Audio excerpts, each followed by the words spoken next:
Hermanos, la clase de esta tarde.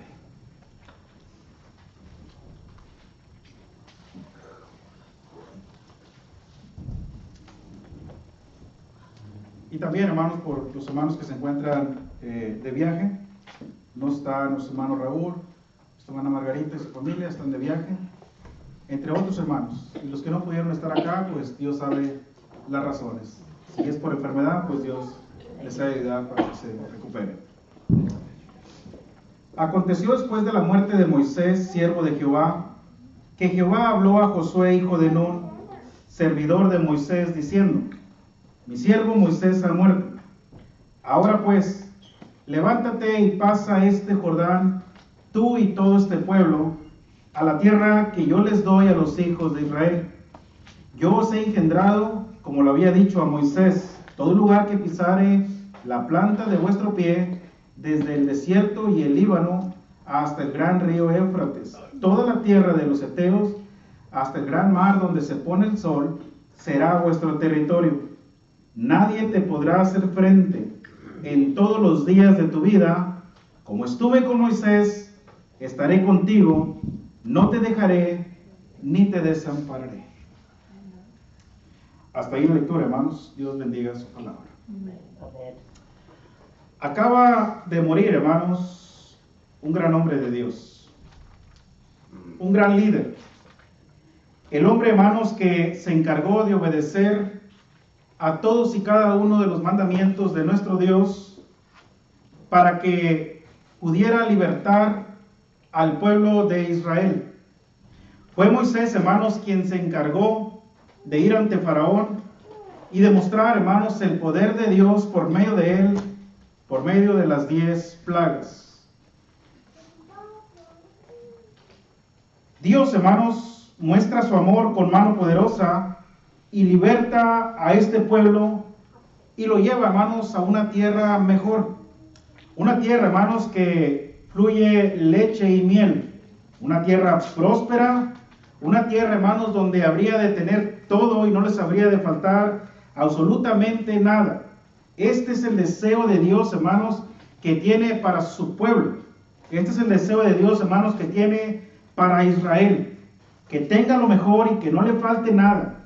Que goce, hermanos, de todas las bendiciones, especialmente espirituales.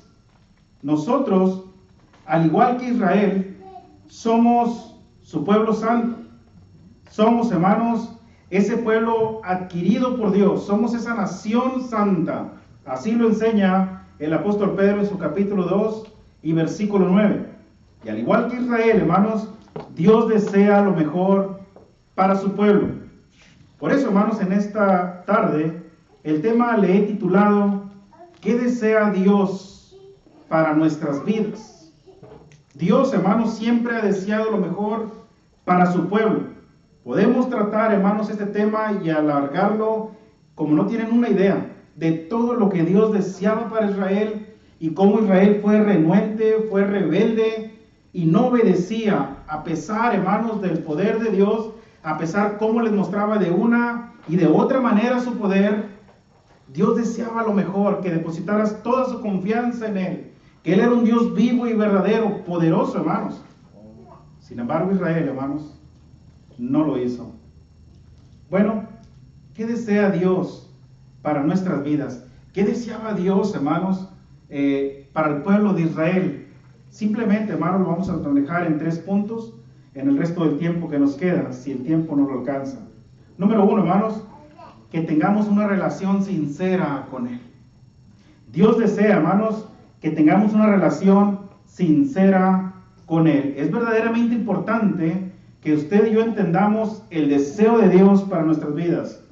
Dios desea, hermanos, que tengamos una comunión íntima, una relación, hermanos, estrecha con Él, que tengamos toda la confianza para decirle nuestras angustias, nuestros problemas, pero también nuestros logros.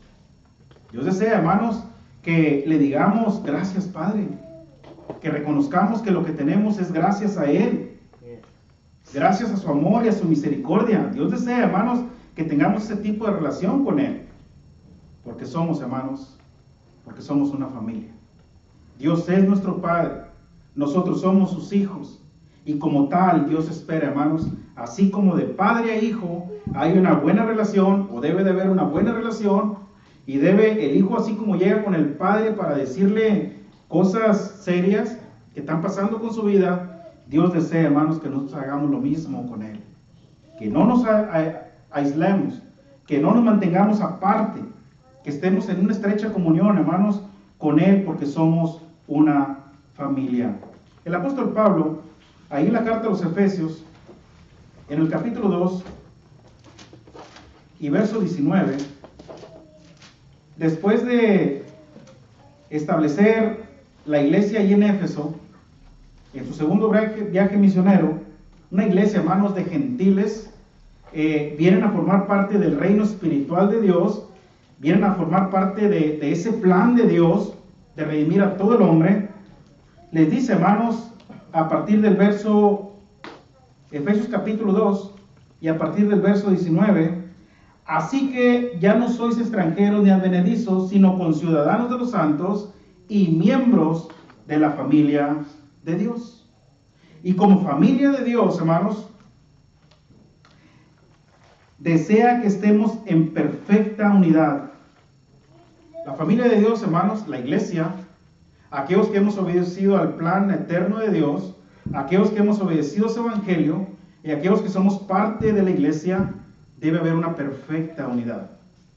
Dios, Cristo, la iglesia. Por eso Cristo, hermanos, en su oración de Juan 17, los que gusten ir conmigo al Evangelio según Juan, en el capítulo 17, en esa oración, hermanos, Cristo ruega por la iglesia. Capítulo 17. A partir del verso 20 dice, no ruego solamente por estos, y hablaba por sus discípulos, sino también por los que han de creer en mí, por la palabra de ellos. Una vez que sus discípulos salieran al campo, salieran a predicar, entonces habrían de obedecer al evangelio, al que ellos habrían de predicar. Ya Cristo oraba por los que habrían de creer en él mismo, por la palabra de sus discípulos. ¿Y cuál era el deseo del Señor, hermanos? Verso 21, para que todos sean uno, como tú, Padre, en mí y yo en ti, que también ellos sean uno en nosotros, para que el mundo crea que tú me enviaste. Que ellos sean uno, como tú, Padre, en mí y yo en ti. Una perfecta unidad. Y al estar perfectamente unidos con nuestro Padre Celestial, entonces, hermanos, estamos seguros en las manos de Dios. Estamos, hermanos, protegidos. Se lo dijo Josué, ¿verdad? Capítulo 1, versículo 5. Nadie te podrá hacer frente. Nadie. En todos los días de tu vida, como estuve con Moisés, mira la promesa de Dios, hermanos, estaré contigo, no te dejaré ni te desampararé. Pero para ello, hermanos, Josué necesitaba tener una relación íntima con Dios. Josué necesitaba, hermanos, depositar su confianza en Dios.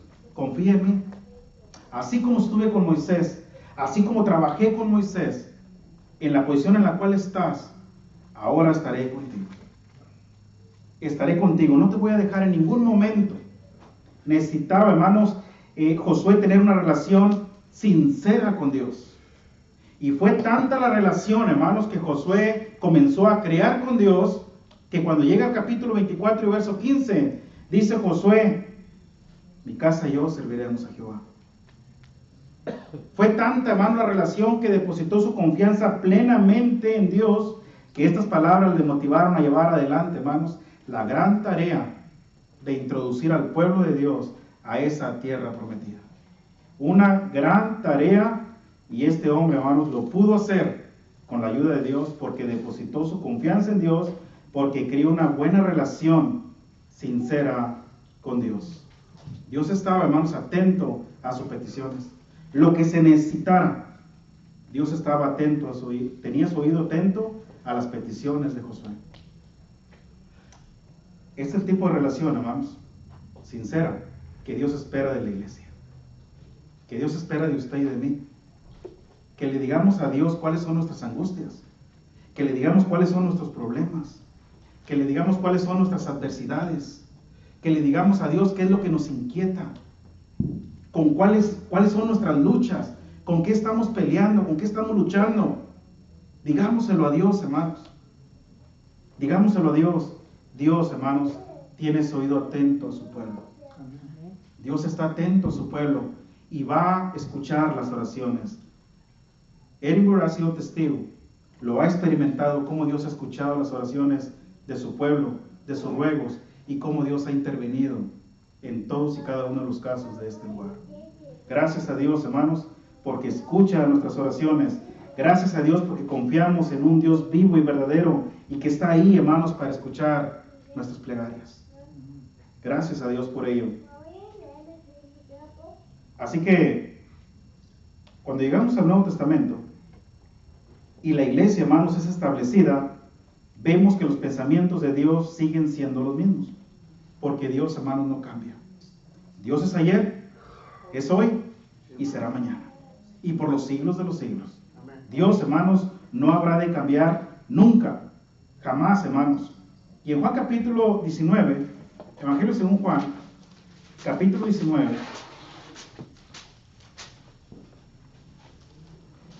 verso 27 y verso 28.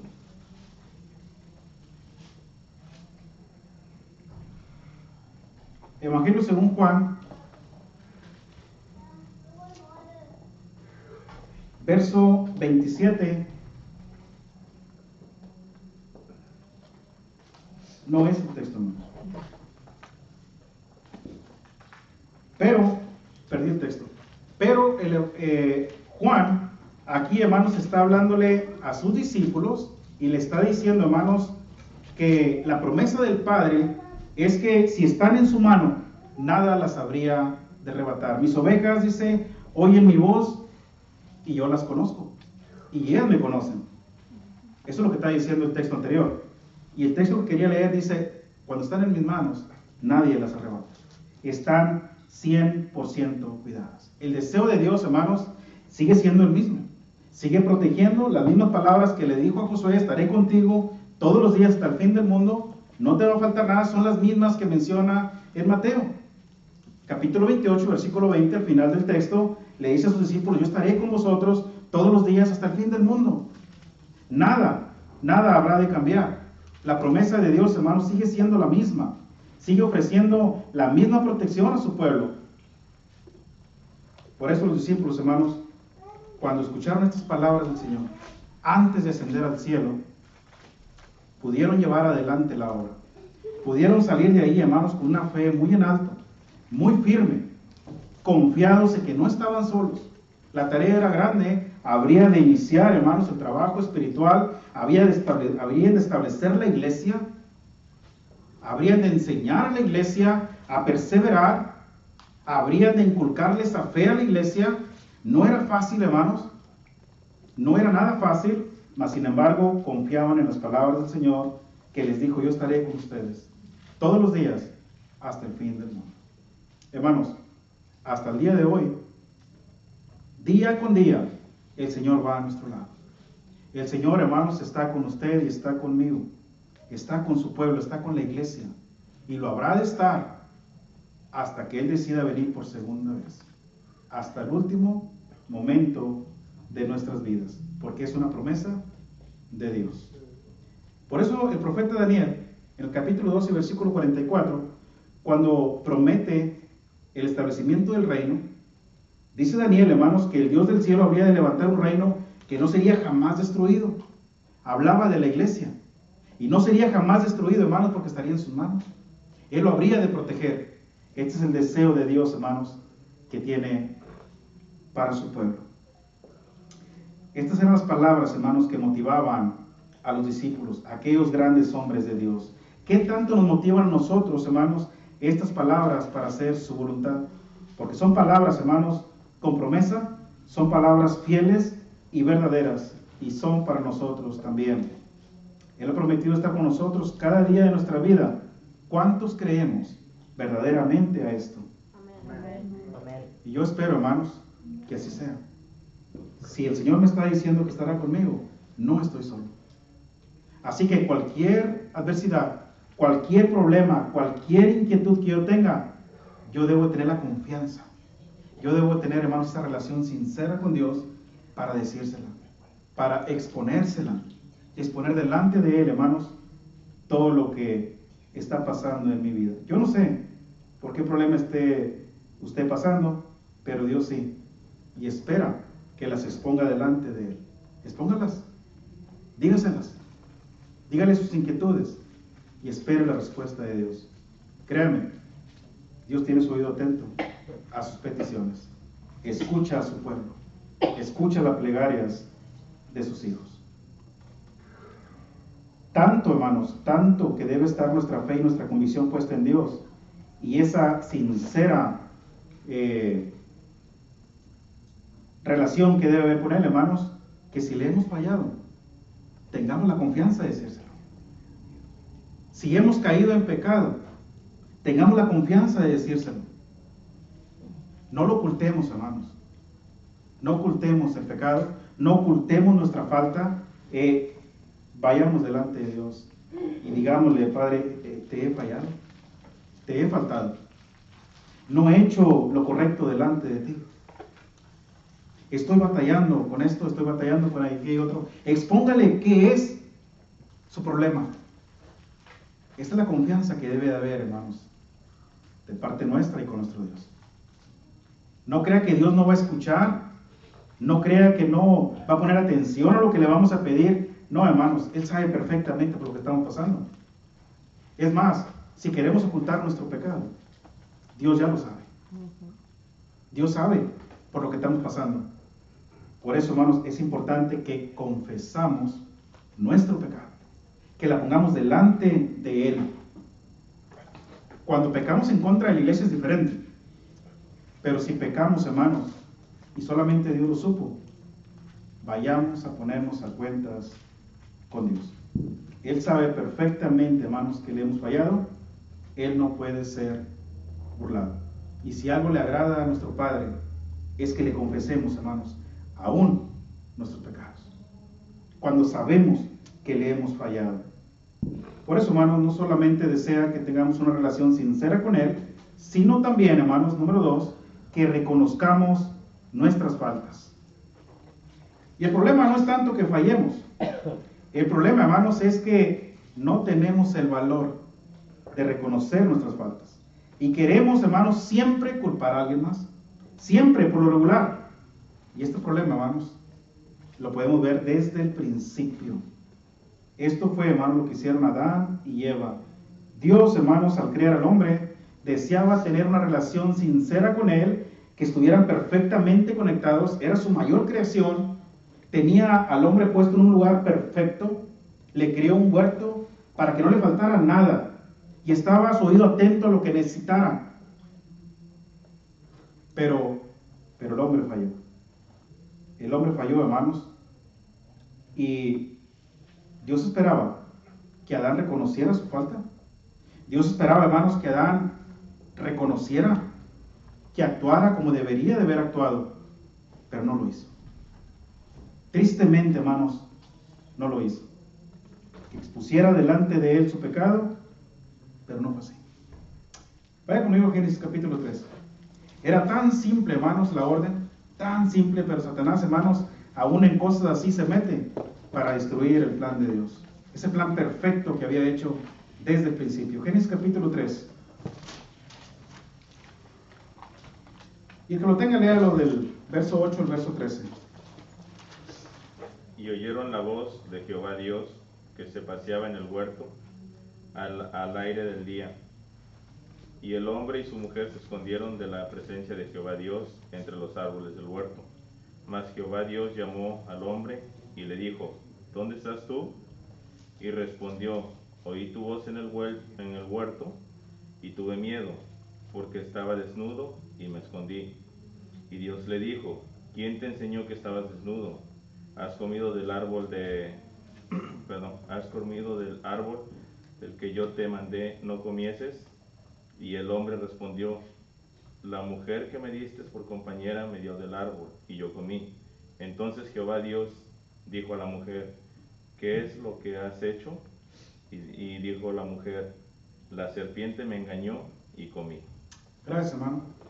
Fíjense bien, hermanos, cómo desde el principio comenzamos a ver que siempre queremos culpar a alguien más. Nunca reconocemos nuestro error, nunca reconocemos nuestras faltas. Y Dios, hermanos, no está preocupado porque cometas faltas o errores.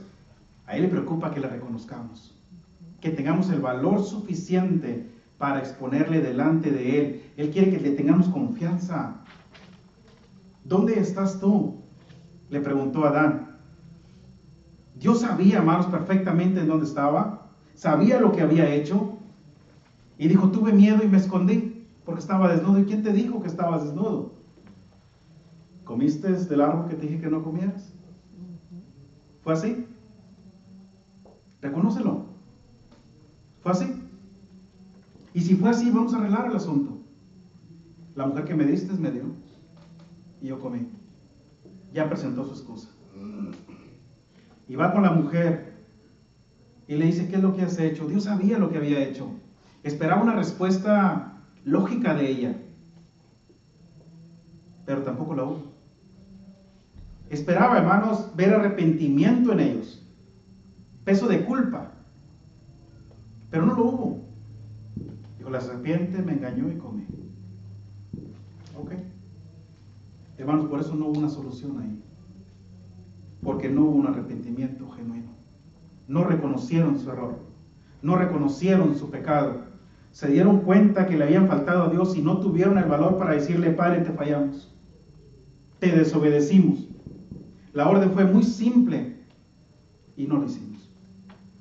Pensaron ellos, hermanos, que al excusarse, o pensaron ellos que al culpar a terceras personas estaría la solución. La solución, hermanos, no está ahí. Reconozcamos, hermanos, cuando nos equivocamos. Reconozcamos nuestro error. Reconozcamos nuestras faltas, nuestro pecado, y digámoslo al Señor. Y el Señor, hermanos, el Señor es amoroso, comprensivo, y habrá de perdonar nuestras faltas. No lo ocultemos. No vayamos por la vida, hermanos, pecando y como pareciera que nadie nos ve. No vayamos, hermanos, por la vida jugando a ser cristianos genuinos o santos y llevar una vida de pecado cuando Dios, hermanos, no puede ser burlado. Si esto es así, yo espero que no, hermanos, pidámosle perdón a Dios. Expongámosle delante de Él nuestras faltas. Hagámoslo. ¿Cómo está, hermanos, nuestra relación con Dios? ¿Es lo suficiente sincera para reconocer nuestras faltas delante de Él? Y decirle que nos perdone porque le hemos fallado, que nos dé fuerzas para seguir adelante. Yo espero, hermanos, que nuestra relación con Dios sea sincera, haya confianza y tengamos la fe en que es nuestro Padre y que tenemos que darle cuentas. Tarde que temprano habremos de dar cuenta. Y si habremos de dar cuenta, hermanos, preparémonos desde una vez. Ahorita arreglemos nuestra situación con Dios, antes que sea demasiado tarde. O bien sea que Cristo venga, o bien sea que la muerte nos sorprenda. Esto es algo, hermanos, que usted y yo debemos considerar con mucha seriedad. Adán y Eva pensaron que Dios nos había dado cuenta de lo que habían hecho, pero se equivocaron. Por el contrario, David, hermanos, el rey David reconoce su pecado. El rey David, hermanos, es un gran ejemplo para mostrarnos cómo se le pide perdón a Dios. En el Salmo, capítulo 51, si gusten ir ahí, Salmo capítulo 51, mira lo que dice, hermanos, a partir del verso 1 al verso 4.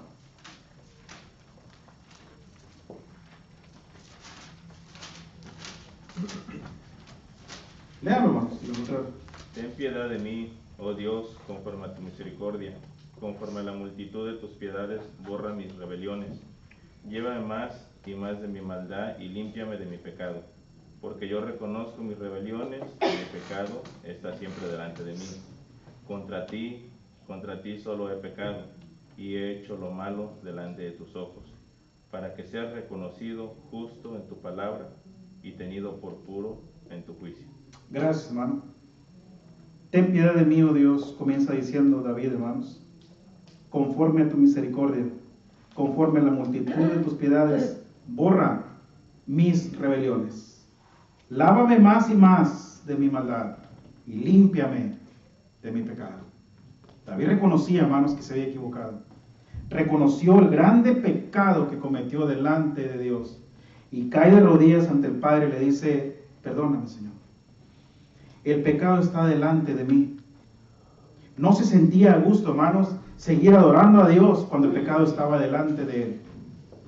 Se sentía manchado por el pecado, se sentía contaminado, sucio y pedía ser lavado. Lávame más y más de mi maldad y perdóname por este pecado que hice delante de ti. Esto es tener, hermanos, valor. Esto es tener una relación íntima con Dios. Acuérdense que David era un hombre conforme al corazón de Dios. Dios lo había puesto como rey. Había pedido que fuera ungido como rey. Era un hombre, hermanos, que tenía una sincera, hermanos, relación con Dios. Y también, hermanos, reconocía sus faltas. Esto es lo que usted y yo, hermanos, debemos hacer. Es difícil, sin duda alguna, es muy difícil reconocer nuestro pecado. Nadie, hermanos, quiere reconocer que se equivocó. Nadie quiere pedir perdón. A veces es fácil pedirle perdón a Dios cuando le fallamos, pero a un hermano no. Y es lo mismo, es exactamente lo mismo. Y si no pedimos perdón a nuestro hermano con el que le hemos ofendido, con el que hemos pecado, hermanos, este pecado no se va a borrar delante de nuestra presencia. Irá delante de nosotros y podremos llegar ante el juicio final y ahí habrá de salir. Tuviste un conflicto con el hermano fulano o con la hermana fulana y nunca lo arreglaste. ¿Cómo puedes decir que amas a Dios si no amas a tu hermano o a tu hermana? Por eso en Mateo dice que si traes tu ofrenda al altar y ahí te acuerdas que tienes algo contra tu hermano, dice: ponla ahí y ve y ponte de acuerdo con él primero. Arregla tu problema con él. Qué importante es esto, hermanos. Qué importante es reconocer que nos equivocamos. Qué importante es reconocer, hermanos, que le hemos fallado a Dios, que he ofendido a mi hermano o a mi hermana y que yo necesito pedirle perdón. Porque yo quiero estar en bien con ella, yo quiero estar en paz con Dios. Yo no quiero llevar esto delante de mí. Qué pesado es eso, vivir una vida porque por el orgullo o por lo que usted le quiera llamar. Porque ¿qué van a decir de mí? ¿Qué van a pensar de mí si yo le digo: perdóname, me equivoqué? Pues ¿qué van a decir? Que es un valiente, que le interesa su salvación, que le ama, que ama a Dios. ¿Qué otra cosa pueden decir? Y si algo más dicen, ya no es problema suyo. Ahora es problema de él o de ella. Usted ya hizo lo que tenía que hacer, de acuerdo a lo que la Biblia enseña. Hermanos, ¿cuántos cristianos viven una vida frustrada, pesada, porque tienen un conflicto con un hermano o con una hermana por años y no son capaces de perdonarse genuinamente? Porque hay quienes piden perdón, pero sus hechos muestran que no. Siguen viviendo una vida igual, siguen teniendo el mismo rencor, lo viven viendo igual. Esto tampoco no es correcto, hermanos. Necesitan encontrar una solución, porque Dios no puede ser burlado. No puede ser burlado, hermanos. Nuestra adoración a Dios no está siendo aceptable tampoco. Es tanta la relación que tenemos que tener con Dios, que debemos tener, hermanos, el deseo también de querer reconocer que nos equivocamos, exponerle delante de nuestro pecado, incluso el de nuestro hermano. ¿Hermano? Sí, hermano, iba a decir que no queremos reconocer que debemos tener temor, porque primero hay que arreglar las cosas con Dios y no tenerle miedo al hombre, sino que tenerle más respeto a Dios, hermano, por lo que estamos haciendo, simplemente. Hermanos, la iglesia, ya se los he dicho en otras ocasiones, es un pedacito de cielo en la tierra. Estamos practicando la manera en cómo vamos a vivir allá, en la eternidad. Si vamos a vivir aquí en la tierra enemistados o peleados, esto Dios no lo va a permitir allá. lo permite aquí y nos da la oportunidad para que arreglemos las cuentas con nuestro Dios.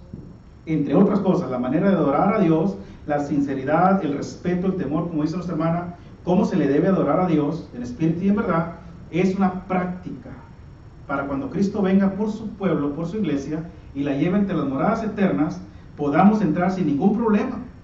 Porque la adoración que ya estamos ofreciendo aquí, la manera en cómo vivimos usted y yo, la unidad que hay, el amor que nos tenemos, el respeto que nos tenemos, será probado delante de Dios. ¿O habremos de entrar enemistados? No. Simple, ¿verdad?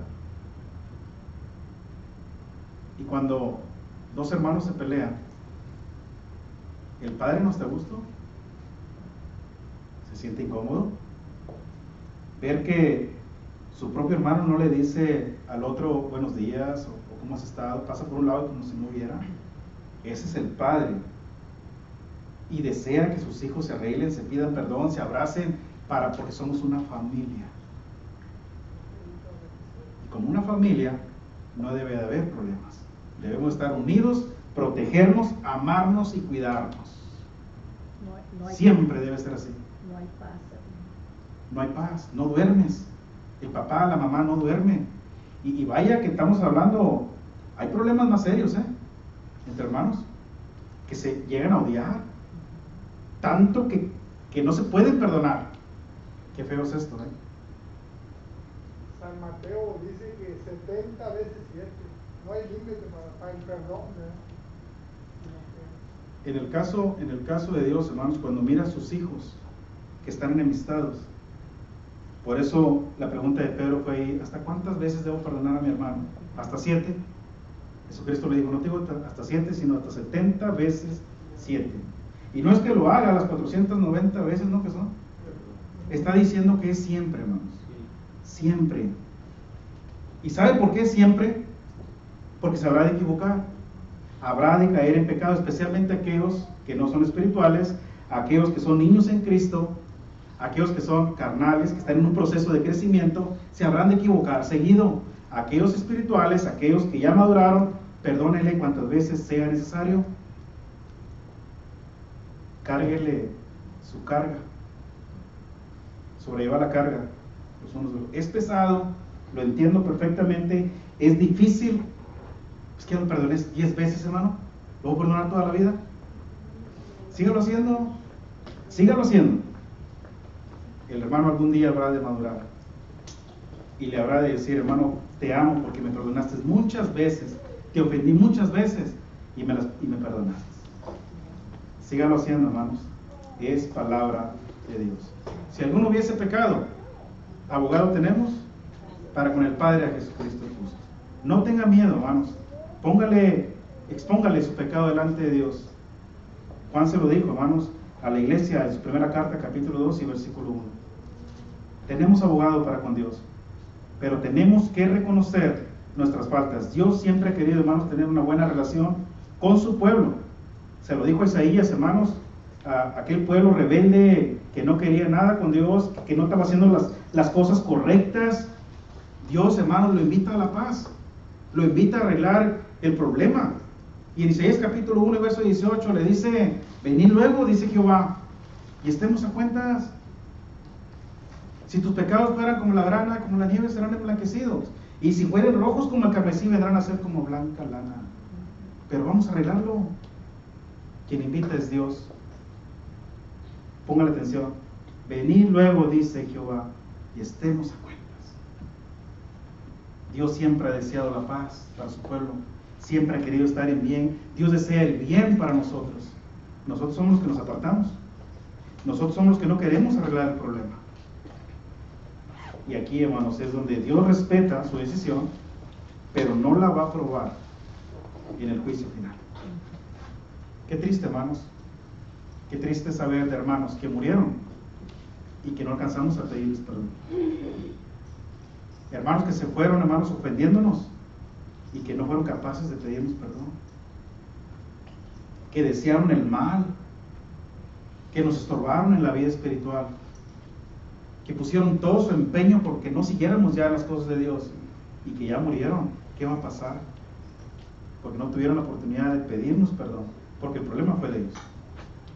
Qué triste, hermanos, por no tener humildad, por no ser mansos, por no, hermanos, tener esa relación tan íntima con Dios, de también poder, hermanos, reconocer nuestro pecado, tanto con Él como también con uno de nuestros hermanos. Por eso, hermanos, Dios no solo desea que tengamos una buena relación, una relación sincera con Él, no solo desea que reconozcamos nuestras faltas, sino que también, hermanos, Dios desea que vivamos una vida consagrada a Él. Vivir una vida consagrada a Dios, hermanos, es vivir teniendo cuidado de cómo nos conducimos en este mundo. Todo nuestro ser, espíritu, alma y cuerpo, debe ser consagrado a Dios. Primera carta de los Tesalonicenses, capítulo 5 y versículo 23. Y el verso 22, hermanos, nos dice cómo: absteniéndonos de toda especie de mal. Absténgase de todo ello. Busque la paz, sígala. Perfeccione su santidad. Primera carta a los Corintios, capítulo 7, verso 1. Primera carta a los Tesalonicenses, capítulo 4, verso 7. Romanos 1, 7. Y llegamos, hermanos, a la primera carta de Pedro, capítulo 1, verso 15 y 16. Y nos dices que debemos ser santos. Buscar la paz, buscar la santidad, hermanos. Este es el deseo de Dios, que vivamos una vida santa, una vida consagrada a Él. Así podremos tener, hermanos, una buena relación con nuestro Padre Celestial, haremos su voluntad y habremos de obedecer a todos y cada uno de sus mandamientos.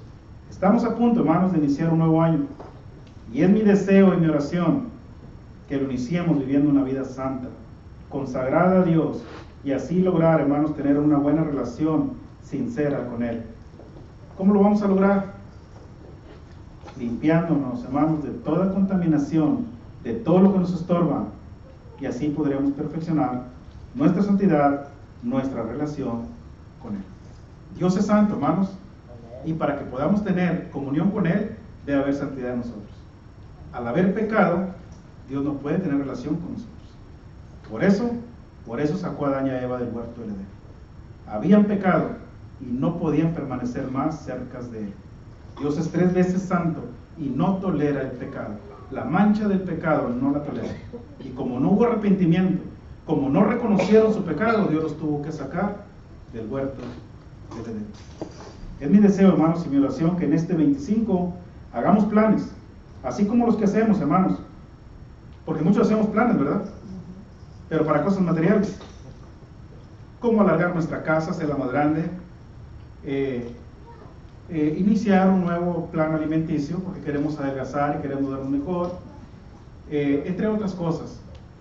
Pero en lo espiritual es muy raro que hagamos planes. Es muy raro. El querer leer la Biblia en un año, por ejemplo, el querer conocer más de Dios, el querer ser más santos para Dios, es muy raro, hermanos, que lo planeemos. Y esto es algo bastante bueno para nuestra vida espiritual. ¿Manérica? Hermano, pues todo lo que he dicho se resume en la oración, hermano. Poniendo toda la oración en manos de Dios y haciendo su palabra y que Él nos guíe, se puede lograr lo que usted dice. Aunque perdonamos 7 veces 7, decimos, ay, es mucho. No, porque ya conocemos la persona con la que estamos teniendo el problema, sabemos que es mundano o mundano y sabemos que ya no va a haber problema por parte de la persona que sí está madura espiritualmente, pero todo en oración. Todo lo que usted ha dicho. Esas son las cargas, ¿verdad?, de los débiles. Cuando habla de los débiles, hermano, está hablando de los carnales, de los niños en Cristo. Y se habrán de equivocar muchas veces. Sus actitudes lo enseñan. Su manera de actuar dice mucho de ella. Perdónenle. Es mejor que usted esté bien delante de Dios y con ella, o con Él, y no que se vaya así, y eso le vaya a estorbar en el juicio final. ¿Qué desea Dios para nuestras vidas? Que tengamos, hermanos, una relación sincera con Él. Que reconozcamos, hermanos, nuestras faltas y que vivamos una vida consagrada a Dios. Yo espero, hermanos, que esta clase nos haya ayudado. Yo espero, hermanos, que nos motive a seguir adelante, luchando. Y vamos a iniciar un nuevo año, hermanos, y con él debe de haber nuevos proyectos para nuestra vida, nuevos planes, y quizá uno de ellos sea, hermanos, que usted un día también esté aquí en este lugar dando una clase bíblica, dando un sermón, dirigiendo un himno, una oración. Siempre debe haber este deseo, hermanos, de crecer y ser un elemento útil dentro del reino de nuestro Dios. Dios desea, hermanos, que todos, hermanos, seamos elementos útiles, elementos activos, cristianos, hermanos, que desean servirle a Dios de corazón. Muy bien, hermanos, vamos a ponernos de pie, vamos a cantar un canto de invitación. Ya nuestro hermano ya está listo y Dios los bendiga.